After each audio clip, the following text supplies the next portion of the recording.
क्या हो अगर आप अपनी पूरी जिंदगी में सिर्फ कुछ घंटे हर दिन बिना किसी ध्यान भटकाव के काम कर पाते? तो क्या आप भी अपने सपनों की जिंदगी जी सकते थे? हो सकता है आपको लगे कि आजकल ऐसा करना नामुमकिन है। हर जगह नोटिफिकेशन, इंस्टाग्राम, व्हाट्सएप, यूट्यूब और ना जाने कितनी चीजें हमारे ध्यान को बांटने में लगी रहती हैं। लेकिन इसी दुनिया में कुछ लोग ऐसे भी हैं जो गहराई से सोचते हैं, एकाग्र होकर काम करते हैं और इस दुनिया में अपना नाम बना जाते हैं। ऐसी ही एक कला है डीप वर्क, और इस कला को समझाने वाले हैं प्रोफेसर कॉल न्यूपोर्ट, जिन्होंने ये किताब लिखी है। डीप वर्क क्या होता है? कॉल न्यूपोर्ट कहते हैं कि डीप वर्क मतलब वो काम जो एकाग्रता के साथ बिना किसी ध्यान भटकाव के गहराई से किया जाता है। ये वही काम होता है जो आपकी स्किल को निखारता है, आपकी वैल्यू बढ़ाता है और आपको असाधारण बनाता है। इसके उलट होता है शैलो वर्क, यानी उथला काम, जैसे सोशल मीडिया स्क्रॉल करना, बिना ध्यान के ईमेल चेक करना, फालतू मीटिंग्स में समय बर्बाद करना। अब सोचिए, आपका दिन किन कामों में ज्यादा जाता है, डीप वर्क में या शैलो वर्क में? अगर आप ईमानदारी से देखें तो शायद 80% समय शैलो वर्क में बर्बाद होता है, और यही वो कारण है जिसकी वजह से हम प्रोडक्टिव नहीं लगते। आज की दुनिया में डीप वर्क क्यों जरूरी है? आज इंटरनेट की दुनिया में कंपटीशन बहुत बढ़ गया है। कोई भी चीज सीखना अब आसान है। यूट्यूब, गूगल, एआई, हर चीज उपलब्ध है। तो फिर क्या फर्क लाता है? फर्क लाता है आपकी एकाग्रता की ताकत। आज अगर आप 1 घंटा भी गहराई से काम कर लेते हैं तो आप हजारों लोगों से आगे निकल सकते हैं, क्योंकि बाकी सब डिस्ट्रैक्ट है। कॉल न्यूपोर्ट कहते हैं, जो लोग डीप वर्क कर सकते हैं वे रेयर होते हैं, और जो रेयर होते हैं वो वैल्यूएबल होते हैं। फोकस कैसे भटके बिना बनाए रखें? अब सवाल ये उठता है, डीप वर्क तो ठीक है, लेकिन डिस्ट्रैक्शन से बचे कैसे? कॉल न्यूपोर्ट कुछ स्ट्रैटेजीज बताते हैं। वर्क डीपली, गहराई से काम करें। कॉल कहते हैं कि डीप वर्क अपने आप नहीं होता। इसके लिए आपको नियम बनाने पड़ते हैं। आपको खुद के लिए टाइम ब्लॉक्स तय करने होंगे, जैसे सुबह 8 से 10 बजे तक सिर्फ राइटिंग, शाम 5 से 6 बजे तक सिर्फ रीडिंग। इस टाइम में फोन साइलेंट, ब्राउजर बंद, सोशल मीडिया दूर। शुरुआत में ये कठिन लगेगा, लेकिन अभ्यास से ये आपकी आदत बन जाएगी। डिस्ट्रैक्शन को डिफॉल्ट ना बनने दें। आज हम हर छोटी बोरियत में फोन उठाते हैं। लाइन में खड़े हैं तो स्क्रॉल, कोई इंतजार करवा रहा है तो चैटिंग। कॉल कहते हैं, बॉर्डम से मत डरिए। जब भी आपका मन बोर हो, उसे फोन से नहीं, सोच से भरिए। यही वो पल होता है जब दिमाग नई क्रिएटिविटी पैदा करता है। Schedule internet use. Call Newport एक अजीब लेकिन असरदार सलाह देते हैं। सोशल मीडिया या इंटरनेट यूज करने का एक टाइम तय कीजिए। जैसे आप तय करें कि दिन में सिर्फ 2 बार, सुबह 11 बजे और शाम 6 बजे ही आप व्हाट्सएप, इंस्टाग्राम या यूट्यूब खोलेंगे। बाकी समय में आप उसे हाथ भी नहीं लगाएंगे। इससे आपका ध्यान बहने की बजाय वापस डीप वर्क पर रहेगा। Productive meditation. जब आप चल रहे हो, सफर में हो या अकेले बैठे हो, तब सोचें, आज का सबसे जरूरी काम क्या है? मैं उसे कैसे बेहतर कर सकता हूं? इसे कहते हैं प्रोडक्टिव मेडिटेशन, यानी बिना फोन, बिना स्क्रीन, सिर्फ सोच। ये डीप थिंकिंग को बढ़ाता है। जो लोग डीप वर्क करते हैं वो क्या हासिल करते हैं? कॉल न्यूपोर्ट इस किताब में ऐसे कई लोगों के उदाहरण देते हैं जो डीप वर्क से कुछ बड़ा कर पाए। कार्ल जंग, मशहूर मनोवैज्ञानिक, जो गहराई से सोचने के लिए जंगलों में अकेले जाते थे। बिल गेट्स हर साल थिंक वीक निकालते हैं, जहां वो अकेले किताबें पढ़ते हैं और आइडिया सोचते हैं। जेके रोलिंग, जब उन्होंने हैरी पॉटर की आखिरी किताब लिखी तो होटल में अकेले जाकर डीप वर्क किया। इन सब ने डिस्ट्रैक्शन से बचकर ही इतिहास रचा है। तो सवाल यह है, क्या आप भी ऐसा कर सकते हैं? आपने कभी सोचा है कि हर दिन आप इतने काम करते हैं, पर फिर भी दिन के अंत में ऐसा क्यों लगता है? आज भी कुछ बड़ा नहीं कर पाए। वो किताब जो आपको पढ़नी थी, वो कोर्स जो खत्म करना था, वो आइडिया जो आपके मन में था, सब अधूरा ही रह जाता है। क्यों? क्योंकि दिन भर हम व्यस्त तो होते हैं, लेकिन एकाग्र नहीं। हमारा दिमाग हर 5 मिनट में एक ऐप से दूसरे ऐप की ओर भागता है। डीप वर्क को आदत कैसे बनाएं? मैं खुद इस दौर से गुजरा हूं। मैं हर सुबह सोचता था, आज पूरा दिन फोकस करूंगा। लेकिन सुबह 10 बजे तक ही व्हाट्सएप, यूट्यूब, रील्स और ईमेल से मन इतना उलझ जाता कि पता ही नहीं चलता कब शाम हो गई। कॉल न्यूपोर्ट ने मेरी आंखें खोली। उन्होंने कहा, डिस्ट्रैक्शन आपकी कमजोरी नहीं है, ये आपकी आदत बन गई है और हर आदत बदली जा सकती है। अब उन्होंने डीप वर्क को आदत बनाने के 4 तरीके बताए हैं और मैंने खुद इनमें से तीसरा तरीका अपनाया, रिदमिक अप्रोच। हर दिन सुबह 8 बजे मैं अपने कमरे में बैठ जाता हूं।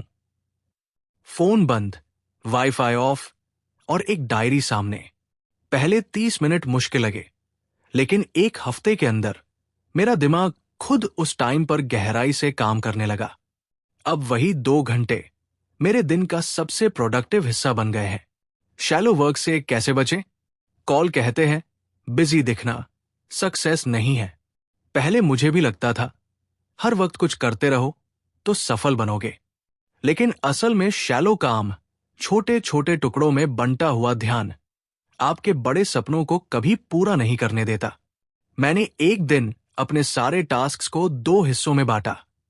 डीप वर्क, वो जो मुझे मेरे गोल्स के करीब ले जाता है। शैलो वर्क, वो जो बस दिखावे के लिए है। उस दिन के बाद से मेरी प्रायोरिटीज बदल गई। सोशल मीडिया की सच्चाई, आपको एक बात बताता हूं। मैंने कई बार इंस्टाग्राम डिलीट किया, फिर 2 दिन में वापस डाल लिया। लेकिन जब मैंने कॉल की सलाह मानी, सोशल मीडिया को तभी खोलो जब उसका टाइम हो, तो मैं जीत गया। मैंने अपने दिन में सिर्फ 2 टाइम तय किए, सुबह 11 बजे और शाम 6 बजे। बाकी टाइम वो ऐप मेरे फोन में होते हुए भी मैं उन्हें छूता भी नहीं। अब मेरा दिमाग शांत है और फोकस लेजर शार्प। आराम भी जरूरी है। कॉल न्यूपोर्ट की सबसे अलग बात यह थी, काम के बाद आराम जरूरी है। पहले मैं गिल्टी फील करता था जब ब्रेक लेता था, लेकिन अब समझ आया, रिचार्ज हुए बिना डीप वर्क नहीं हो सकता। अब जब मैं शाम को काम बंद करता हूं तो गिल्ट नहीं, सुकून होता है। आज मैं हर सुबह सिर्फ 2 घंटे डीप वर्क करता हूं, लेकिन उन्हीं 2 घंटों में मैं वो काम कर पाता हूं जो पहले 8 घंटे में भी अधूरा रहता था। मैंने अपना एक छोटा सा ब्लॉग शुरू किया, एक ऑनलाइन कोर्स बनाया और सबसे बड़ी बात, मैं खुद को अब कंट्रोल कर पा रहा हूं। दुनिया में आज डिस्ट्रैक्शन एक बीमारी बन गई है, लेकिन आपके पास आज भी एक विकल्प है। या तो आप स्क्रॉल करते रहिए या फिर डीप वर्क से कुछ बड़ा बनिए। एक सवाल, क्या आप भी उन लोगों में शामिल होना चाहते हैं जो दिन के अंत में सुकून से कह सकें, हां, आज मैंने कुछ असल काम किया? अगर हां, तो डीप वर्क की शुरुआत आज ही से कीजिए। अगर हर काम पर एकदम क्लियर फोकस हो, कोई कंफ्यूजन ना हो, कोई भूलना ना हो और नहीं वो भारीपन जो हमें अंदर से तोड़ देता है, बस यही जादू है जीटीडी का। वो हमें सिखाता है कि कैसे दिमाग को खाली रखकर सब कुछ मैनेज किया जा सकता है। अब बात करते हैं, इस सिस्टम को जिंदगी में कैसे उतारा जाए। मान लो आप स्टूडेंट हो, आपके पास असाइनमेंट्स हैं, प्रोजेक्ट्स हैं, एग्जाम की टेंशन है, घर के काम है और शायद थोड़ा गिल्ट भी कि मैं ठीक से मैनेज नहीं कर पा रहा। तो ऐसे में जीटीडी आपको सबसे पहले सिखाता है, हर काम को एक्सटर्नल सिस्टम में डालो और माइंड को क्लियर करो। आप एक नोटबुक रखो या कोई ऐप जिसमें रोज जो भी करना है वो सब लिखते जाओ। बायो का चैप्टर 5 रिवाइज करना है, ऑनलाइन फॉर्म भरना है, नोट्स प्रिंट करवाने हैं, मम्मी के लिए दवा लानी है, हर बात। क्योंकि जीटीडी का पहला रूल यही है, जब तक चीजें दिमाग में रहेंगी तब तक वो काम नहीं बनेंगी। फिर आती है असली क्लैरिटी। हर टास्क के साथ एक अगला स्टेप जोड़ो। जैसे एग्जाम की तैयारी करनी है, ये वेग है। जीटीडी कहता है, नहीं, अगला स्टेप बताओ। प्रीवियस ईयर पेपर निकालना, चैप्टर 2 की समरी बनाना, 30 मिनट रिवीजन सेशन शेड्यूल करना। अब बात समझ में आती है। हर बड़े काम को छोटे एक्शन स्टेप्स में बदल दो। यही जीटीडी का कमाल है। ये हर बड़े गोल को एक आसान लिस्ट बना देता है। अब एक और बड़ी चीज, कैलेंडर का सही इस्तेमाल। डेविड एलन कहते हैं, कैलेंडर सेक्रेड होता है। इसमें सिर्फ वो काम आने चाहिए जो एक स्पेसिफिक दिन और समय पर होने ही है। मतलब, क्लास है 10 बजे, डॉक्टर का अपॉइंटमेंट है 4 बजे, ऑनलाइन टेस्ट है 7 बजे। बाकी सारे काम टू डू लिस्ट में जाने चाहिए।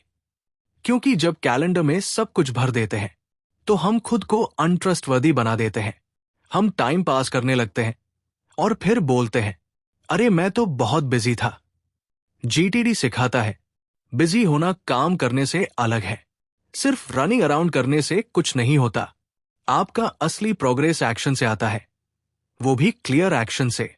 अब बात करते हैं जीटीडी के सबसे अंडररेटेड हिस्से की, रिव्यू। हर दिन 5 से 10 मिनट निकालकर अपनी लिस्ट को देखो। क्या कुछ ऐसा है जो अब जरूरी नहीं? क्या कोई नया काम जुड़ा है जो अभी कैप्चर नहीं किया गया? क्या कोई ईमेल ऐसा है जो एक्शन मांगता है? ये डेली और वीकली चेक इन्स आपको सेल्फ अवेयर बनाते हैं। जब आप अपने सिस्टम के साथ जुड़े रहते हो तो आपकी प्रोडक्टिविटी अंदर से आती है। कोई ऐप नहीं, कोई प्लानर नहीं, बस आप और आपकी क्लैरिटी। अब बात करते हैं जीटीडी को डेली लाइफ में लागू करने की। मान लो आप जॉब में हो। Meetings, emails, client calls, deadlines, सब कुछ दिमाग में भरा हुआ है। डेविड एलन यही कहते हैं, don't use your brain as storage, use it as a weapon.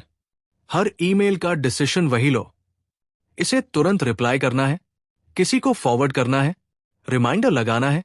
GTD में एक रूल है, 2 मिनट रूल। अगर कोई काम 2 मिनट से कम में हो सकता है तो उसे उसी वक्त निपटा दो। मत टालो, क्योंकि हर टला हुआ काम एक इमोशनल बैगेज बन जाता है। छोटा काम भी गिल्ट बन जाता है जब हम उसे बार बार पोस्टपोन करते हैं। अब मान लो आप एक क्रिएटिव फील्ड में हो, जैसे कंटेंट क्रिएटर, यूट्यूबर, राइटर, तो जीटीडी आपके लिए और ज्यादा पावरफुल हो जाता है। क्योंकि क्रिएटिव लोग आइडियाज से भरे होते हैं, लेकिन जब उन आइडियाज को एक जगह रिकॉर्ड नहीं करते तो वो धीरे धीरे खो जाते हैं। डेविड एलन कहते हैं, your brain is for having ideas, not for holding them. तो जैसे ही कोई नया आइडिया आए, script topic, video thumbnail concept, reel hook line, उसे तुरंत कैप्चर करो। चाहे फोन पर, नोटबुक में या वॉइस नोट में। बस उसे अपने ट्रस्टेड सिस्टम में रख दो ताकि जब समय आए आप उसे इंप्लीमेंट कर सको। अब चलिए बात करते हैं जीटीडी और पीस ऑफ माइंड की। किताब का सबसे बड़ा संदेश प्रोडक्टिविटी से ज्यादा पीस है। क्यों? क्योंकि जब आपका दिमाग क्लियर होता है तभी आप गहराई से सोच सकते हो, तभी आप प्रेजेंट हो सकते हो, अपने काम में, अपने रिश्तों में, अपने मोमेंट में। जीटीडी एक ऐसा फ्रेमवर्क है जो आपको बाहर से नहीं, अंदर से स्ट्रांग बनाता है। मैंने जब पहली बार ये पूरा सिस्टम अडॉप्ट किया था तो ऐसा लगा कि मैं फाइनली ब्रीथ कर पा रहा हूं। वो एंजाइटी जो हमेशा सीने में रहती थी, क्या कुछ छूट तो नहीं गया, मैं सब मैनेज कर पाऊंगा या नहीं, वो सब धीरे धीरे गायब होने लगा। डेविड एलन एक और बात कहते हैं, stress comes not from having too much to do but from breaking agreements with yourself. मतलब, काम ज्यादा होना कभी स्ट्रेस नहीं देता। स्ट्रेस तब आता है जब आपने जो खुद से वादा किया है वो पूरा नहीं कर पा रहे। और जीटीडी आपको सिखाता है कैसे वो सिस्टम बनाया जाए जिसमें आप अपने आप से किए गए हर वादे को ट्रैक कर सको। तो अब सवाल यह है, क्या जीटीडी पर अमल करना मुश्किल है? नहीं, ये कोई हार्ड डिसिप्लिन नहीं है, ये सिर्फ अवेयरनेस है। हर दिन थोड़ा थोड़ा करके आप अपने सिस्टम को क्लियर बना सकते हो। हर दिन एक छोटा कैप्चर, एक क्लियर एक्शन, एक साफ कैलेंडर, एक ऑनेस्ट रिव्यू, बस यही चाहिए। गेटिंग थिंग्स डन कोई शॉर्टकट नहीं है। ये कोई एक आर प्रोडक्टिविटी हैक नहीं है। ये एक लाइफस्टाइल है, एक सोचने का तरीका है। ये आपको सिखाता है कैसे अपने दिमाग को बर्डन फ्री बनाया जाए, कैसे हर दिन कॉन्फिडेंटली काम किया जाए, और कैसे बिना भागे भी बहुत कुछ अचीव किया जाए। कभी आपने महसूस किया है कि दिमाग में बहुत सारे काम एक साथ घूम रहे होते हैं? जैसे किसी को कॉल करना है, किसी मीटिंग के लिए तैयारी करनी है, मोबाइल का बिल भरना है और साथ में एग्जाम भी पास करना है। ये सारे काम दिमाग के कोनों में बैठ जाते हैं और धीरे धीरे मेंटल प्रेशर बढ़ाने लगते हैं। डेविड एलन कहते हैं कि दिमाग काम करने के लिए नहीं बना है। दिमाग बना है आइडियाज को सोचने और क्रिएटिव होने के लिए। इसलिए पहला असली काम होता है दिमाग को खाली करना। हां, बिल्कुल वैसे जैसे एक बोझा उतार देना। जैसे ही हम सारे काम, याद रखने की चीजें, छोटे बड़े टास्क, सब कुछ किसी कागज या ऐप में लिख देते हैं, हमारा दिमाग चुप हो जाता है, शांत, साफ और सोचने के लिए तैयार। इसका नाम है कैप्चर, यानी सब कुछ बाहर निकालो। इस मोमेंट में आप सोचते हो, चलो अब सब कुछ काबू में है। लेकिन बस यही काफी नहीं होता। अगला स्टेप होता है क्लैरिफाई, यानी चीजों को साफ करना। अब आपने जो भी लिखा है उन्हें एक एक करके देखो। पूछो खुद से, क्या मैं इस पर अभी कोई एक्शन ले सकता हूं? अगर जवाब नहीं है तो उसे या तो फेंक दो या बाद के लिए स्टोर कर दो। और अगर जवाब हाँ है तो सोचो कौन सा एक्शन लेना है और कब। जैसे अगर आपने लिखा मम्मी का गिफ्ट खरीदना है तो उसे जनरल लिस्ट में मत छोड़ो, बल्कि उसे कन्वर्ट करो एक नेक्स्ट स्टेप में। जैसे आज शाम को 5 बजे गिफ्ट की दुकान जाना। डेविड कहते हैं कि जितना वेग काम रहेगा उतना स्ट्रेस बढ़ेगा, लेकिन जितना क्लियर एक्शन होगा उतना ही रिलीफ मिलेगा। अब बात करते हैं एक ऐसी चीज की जो हम सबकी जिंदगी को बहुत इंप्रूव कर सकती है, ट्रस्टेड सिस्टम। मतलब एक ऐसी जगह जहां आप हर इंपॉर्टेंट चीज नोट करते हो और उस पर भरोसा करते हो, चाहे वो आपकी डायरी हो, ऐप हो या व्हाइट बोर्ड। लेकिन ध्यान रहे, जब तक आप अपने सिस्टम पर भरोसा नहीं करोगे, आपका दिमाग खुद को कंट्रोल करने की कोशिश करता रहेगा। अब सोचो, अगर हर टास्क सही जगह लिखा है, रिमाइंडर्स लगे हुए हैं, प्रायोरिटीज तय है, तो दिमाग एकदम शांत हो जाता है। अब वो सोचने के लिए आजाद है, अब वो रचनात्मक है, अब वो गहराई से सोच सकता है। यही GTD, गेटिंग थिंग्स डन, की असली ताकत है। अब आते हैं सबसे प्रैक्टिकल और दिल से जुड़ी बात पर, रिफ्लेक्ट, यानी वापस देखना।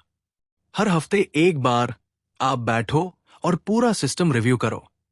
देखो आपने क्या अचीव किया, क्या अभी बाकी है। ये एक तरह का रीसेट बटन होता है। ये रिफ्लेक्शन आपको रिमाइंड करता है कि जिंदगी को बस भागते हुए नहीं, समझदारी से, सुकून से और ऑर्गेनाइज्ड होकर भी जिया जा सकता है। अब अगर कोई काम बड़ा है तो डर मत हो। डेविड एलन कहते हैं, हर बड़ा गोल भी एक छोटे से स्टेप से शुरू होता है। मान लो आप कोई प्रोजेक्ट शुरू करना चाहते हो, जैसे यूट्यूब चैनल या कोई बिजनेस आइडिया, तो GTD कहता है उसे छोटे एक्शनेबल स्टेप्स में तोड़ो। स्टेप 1, रिसर्च करो। स्टेप 2, वीडियो आइडिया लिखो। स्टेप 3, स्क्रिप्ट बनाओ। स्टेप 4, शूट करो। अब सडनली वो बड़ा सपना मैनेजेबल लगने लगता है, डर नहीं लगता। कभी कभी हम सोचते हैं कि GTD बस प्रोडक्टिविटी सिस्टम है, लेकिन असल में ये एक तरह की सोच है, एक अप्रोच है जिंदगी को हैंडल करने की। डेविड एलन हमें सिखाते हैं कि क्लियर माइंड और कंप्लीट सिस्टम का कॉम्बिनेशन ही पीस और परफॉर्मेंस देता है। GTD का असली जादू वही है जहां हर इंसान अपने केओस को काम में बदल सकता है। अब सोचो, क्या होगा अगर आप हर सुबह उठो और आपको बिल्कुल पता हो कि आज क्या करना है? न कंफ्यूजन, न स्ट्रेस, सिर्फ क्लैरिटी और कंट्रोल।